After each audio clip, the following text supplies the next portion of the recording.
जिलापाल सम्मिलनी कक्ष बौद्ध सड़क सुरक्षा कमिटी बैठक अनुष्ठित दुर्घटना रोकने समस्त पदक्षेप नेबाकू निर्देश। बौद्ध जिले में दुर्घटना हार हु हो वृद्धि पाउथुबा बेले बौद्ध जिला सड़क सुरक्षा कमिटीर गुरुत्वपूर्ण बैठक जिलापाल श्रीजुक्त सुब्रत कुमार पंडा अध्यक्षतार अनुष्ठित हो जाइछि।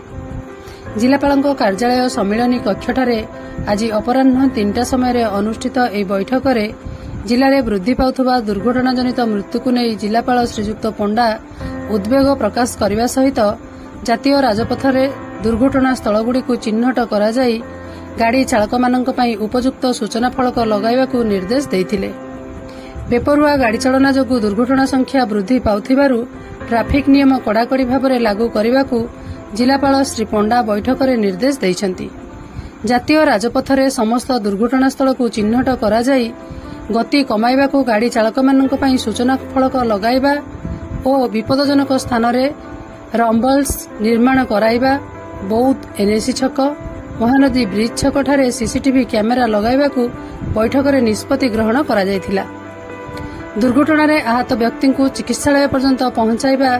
व्यक्ति विशेषण को पुरस्कार प्रदान पई सरकार घोषणा करथिबा बेले एहार प्रचार प्रसार उपरे बैठक में गुरुत्व प्रदान करा जायथिला।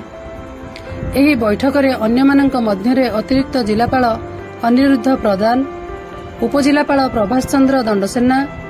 आंचलिक परिवहन अधिकारी शिशिर कुमार साहू, डीएसपी आनंद कुमार डुंगडुंग, एमबीआई गोपाल चंद्र हांसदा, सहकारी जंत्री पूर्त विभाग कुनाचरण सिंह, कनिष्ठ जंत्री पंचानन साहू, सहकारी निर्वाही जंत्री जातीय राजपथ खाकू सिंह, निर्वाही अधिकारी बौद्ध एनएसी स्वस्तिक जमादार, अतिरिक्त चिकित्सा अधिकारी डॉक्टर किशोर चंद्र पटनायक, जिला ट्रक मालिक संघ सभापति शिवप्रसाद मिश्र और सूचना और लोकसंपर्क अधिकारी रीताकांति बलियार सिंह समेत जिलास्तरीय अधिकारी माने उपस्थित थिले।